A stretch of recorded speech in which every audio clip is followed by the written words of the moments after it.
स्वागत है आपका एक्सप्लोरर्स फूडी एक नए वीडियो में। ये पार्ट 3 है केप रेंगा ट्रिप का। ये सीरीज़ चार पार्ट तक स्ट्रेच होगी और इस सीरीज़ के नेक्स्ट पार्ट में मैं फाइनली केप रेंगा कैप्चर करूँगा। फ़िलहाल इस पार्ट में मैं दो चीज़ें कवर करूँगा। पहला है गम डिगर्स पार्क, जो कि 1,20,000 years old ancient Carry forest है, और सेकेंडली वाइट सैंड बीच।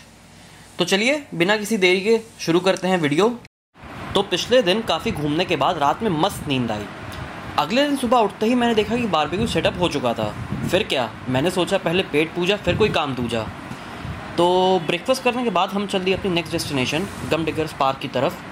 गम डिगर्स पार्क पाहिया से कम 120 किलोमीटर दूर था। चिंता मत करिए, हर वीडियो में रास्ते की सीनिक ब्यूटी दिखा के बोर नहीं करूँगा मैं आपको। 1.5 घंटे की ड्राइव के बाद हम फाइनली पहुँच गए गम डिगर्स पार्क। गम डिगर्स पार्क की थोड़ी बहुत डिटेल मैंने स्क्रीन पर ऐड कर दी है।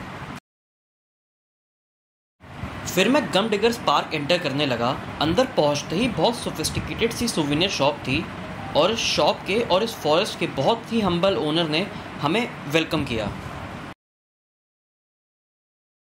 फिर हमने इस शॉप के ओनर से थोड़ी बात करी और उसने हमें कॉरी गम के बारे में बताया। What's your name? Work. W-A-R-W-I. Okay, that's a very nice name. Yeah. Yes. So here's a piece of gum. Yeah. The log outside the window is from the 45,000 year Karri forest. It's been pulled out of the swamp and dragged and pushed up the road. Okay. About 25 years ago. It's starting to fall apart now because it's been out of the oxygen. Right. It's been out of the swamp water and the oxygen's starting to decompose the log. So what will you do after it's like decomposed totally? Just we have to get rid of it. It'll be a pile Oh of my God. rubble. But Yeah. all the swamp Karri that's underneath Northland is Right. preserved by the water. Okay. Yeah, and they're the giant trees that produced all this Karri gum Right. when they were alive. तो owner से थोड़ा बहुत बात करके कुछ Carry गम के बारे में जान करके हम टिकट लेके आगे गम डिगर्स फॉरेस्ट एक्सप्लोर करने के लिए। गम डिगर्स पार्क की वॉक आधे घंटे लंबी है और ये पूरा एरिया काफ़ी टाइम से अनटच्ड है, अप्रॉक्सीमेटली 60 ईयर्स से, जब यहाँ लास्ट गम डिगर्स गए थे। और ऑलमोस्ट एकदम नील ह्यूमन एक्टिविटी होने की वजह से ये जगह घर है नेटिव प्लांट्स और एनिमल्स का, जो कि रेयर और इंडेंजर्ड हैं। मुझे जो एक चीज़ काफ़ी अच्छी लगी वो थी इन्फॉर्मेशन बोर्ड्स, जो कि बहुत कायदे से पुटअप थे और काफ़ी इन्फॉर्मेशनल थे। कुछ इन्फॉर्मेशन बोर्ड्स दिखाता हूँ मैं आपको, वीडियो पॉज करके आप इन्हें पढ़ सकते हैं।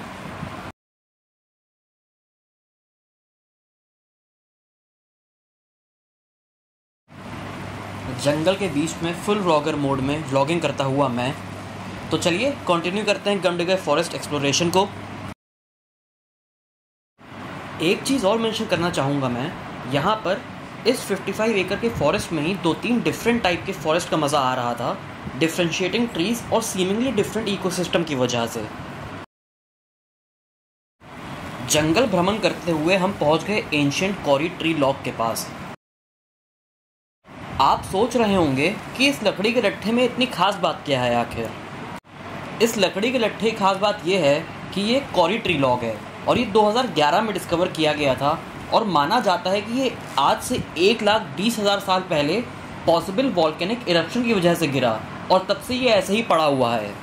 इसको देख के मुझे याद आया कि अभी तक कोई सुवीनियर तो लिया नहीं है मैंने। फिर क्या, मैंने हाथ आगे बढ़ाया और रख ली 1,20,000 साल पुरानी लकड़ी अपनी पॉकेट में। इसके बाद हम आगे गम डिगर्स विलेज में। ये एकदम ओरिजिनल सेटअप था कि आज से 200 साल पहले गम डिगर्स कैसे बेयर मिनिमम रहकर डिगिंग करते थे। अच्छा, ये शूज हैं, मुझे लगा पैंट है। तो एंटर करते हैं हम गम डिगर्स के हम्बल अबोर्ड।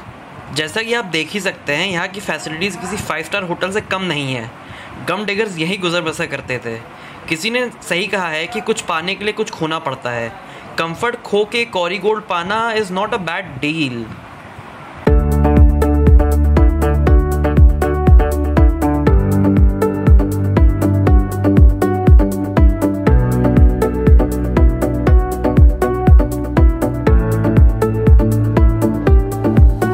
तो अब हम गम डिगर्स फॉरेस्ट से निकल कर चल दिए केप रियंगा की तरफ, मगर केप रियंगा पहुंचने से पहले हमने इम्प्रॉम्प्टू डिटूर ले लिया वाइट सैंड बीच की तरफ।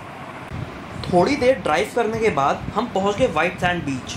मुझे लग रहा था शायद बीच पर बर्फ़ गिरी है इसलिए वाइट है, मगर यहाँ की सैंड ही वाइट थी। एज़ यूजुअल ये बीच भी एकदम शांत था, ऑलमोस्ट नील क्राउड था यहाँ। शूज़ से स्लीपर्स में चेंज करके मैं भी चल दिया साउथ पैसिफिक ओशन के पानी का मज़ा लेने। इस बीच पर पहली बार मैंने साउथ पैसिफिक ओशन का पानी टच किया। मेरे 3 ओशन कंप्लीट हो चुके हैं।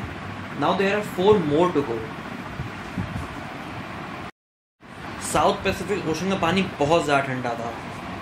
मैं तो बस थोड़ी देर पानी में रह के वापस आ गया। हालांकि इस बीच पे शेल्स काफ़ी सुंदर थे, तो मैंने एक काम ये करा, वहाँ पे जितने भी सुंदर सुंदर पूरे फुल इंटैक्ट शेल थे, तो मैंने कुछ कलेक्ट करके अपनी सुविनियर कलेक्शन में ऐड कर लिए। तो फाइनली लंच करने के बाद हम चल दिए केप रियंगा। उम्मीद करता हूँ आपको ये वीडियो पसंद आया होगा। चैनल को सब्सक्राइब और वीडियो को लाइक और कमेंट करना ना भूलें।